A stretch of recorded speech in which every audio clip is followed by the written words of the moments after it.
Welcome back to the battle report between the Tau and the Imperial Guard. We continue with turn 3 for the Tau Empire. Peter is rolling for reserves. It looks like the stealth suits are arriving, but not the crew. For those, he has to wait a bit longer. The stealth suits arrive on his right flank, not really where he wished them to arrive, but well, such is fate. Then he moves his commander with the remaining crisis suit, and finally the Vespids jump out of their cover, probably getting ready to shoot at the pinned Ogrins. Maurice painting happily his Imperial Guard. He's also playing in the upcoming Apocalypse battle, so obviously has to do a lot of painting. Then we have some Fire Warriors moving out of cover, meeting the Penal Legion.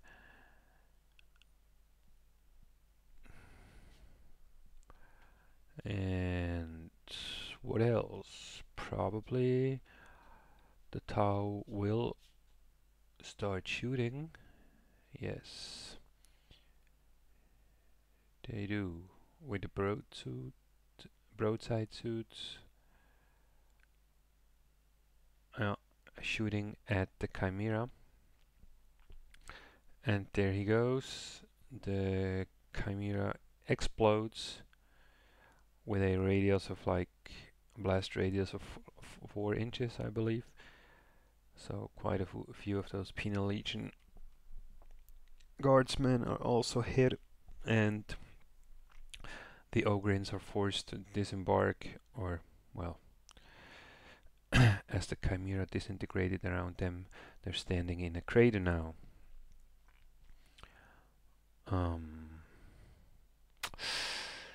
Well, and now, yes, 6 for the pinning test. They're pinned down right in front of the commander of the Tau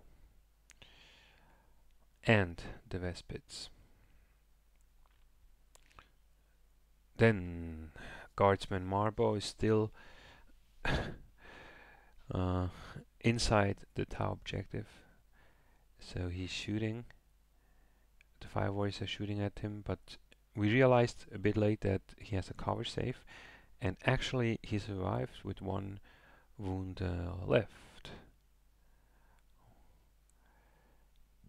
Then I think Peter's shooting at those Penal Legion guys, yes, with the Fire Warrior team just around the corner of the fortress. A few of them die, but he passes the leadership test. Then the ghost, the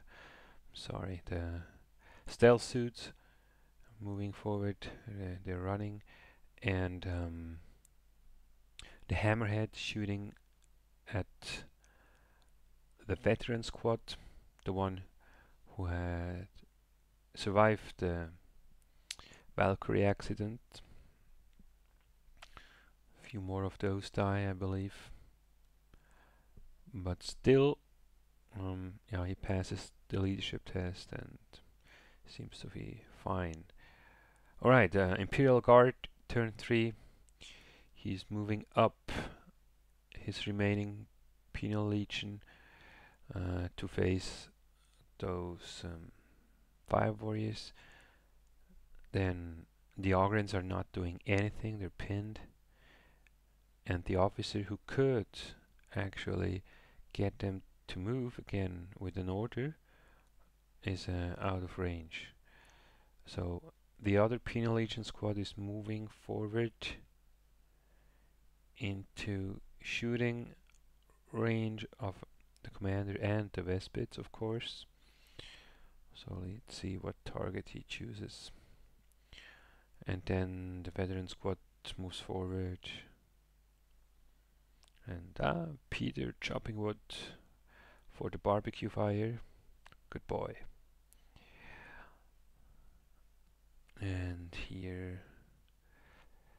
Claudio is pondering what to do. Receiving good advice from Maurice, an experienced Imperial Guard player that he is.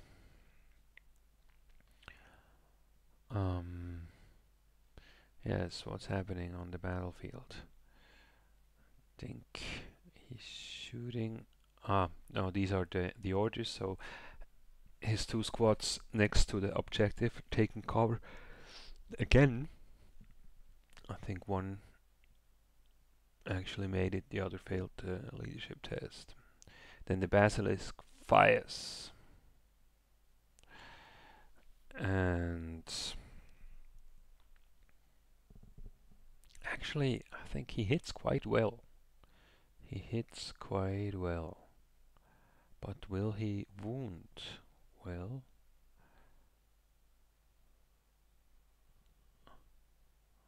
Okay.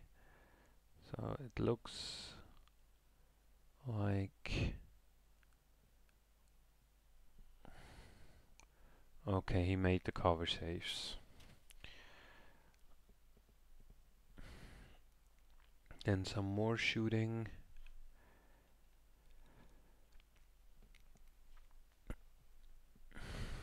Some Vespids die. Then the Penal Legion shoots at the Fire Warriors.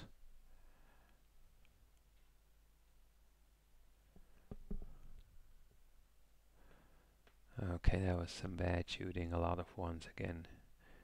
He definitely is cursed by the Dice God. Well. Then we have more shooting from the Imperial Guard.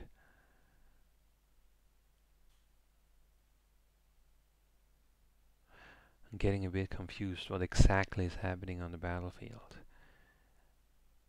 because it's running quite fast and I cannot hear my original commentary, so I have to do a bit of guesswork here.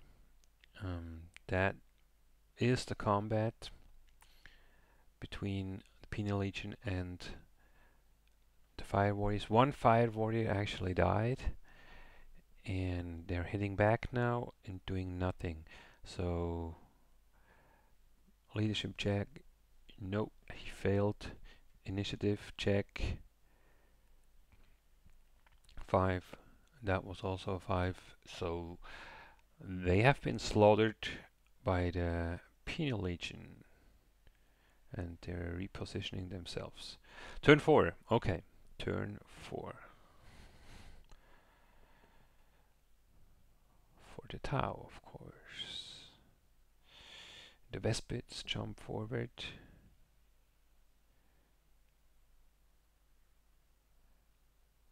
Okay, the Crude still do not arrive. Commander moves into firing position. Probably he will want to shoot at the Ogrins, as long as they're pinned. But in this turn they will not be. They will stand up. The Stealth Suit will probably shoot at those 3 remaining Penal Legion. Then the Hammerhead moves again a bit to the side. And I think we'll start shooting. That's what the Tau does best, right? So I'm not sure what this was. We'll see. Something shot. Okay, now. Yeah, that's a bit tough. They will probably not survive this barrage of fire from the stealth suits. Yes. Right, so they died. Then some more shooting at the Ogrins.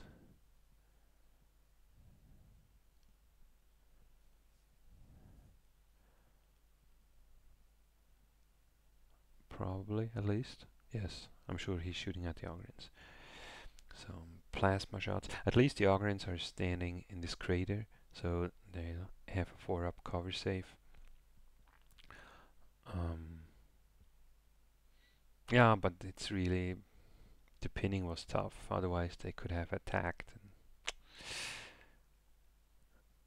So that's the coverage days for the Ogrins.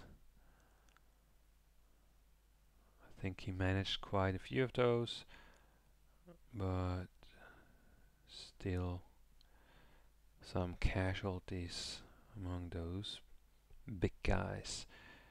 Then we have the Hammerhead shooting. Aha! Shooting at the Chimera. No, at the Basilisk, sorry. Taking out the artillery. He hits. He actually gets a penetrating hit, but thanks to the camo netting, he has a 3-up cover safe behind there. So, good for him. And that's pretty much the Tau turn, I believe. I'd say yes. Now we have Imperial Guard turn 3. So there is still Guardsman Marbo. The Tau player forgot them, and we welcome directly from the High Fleet Chritu.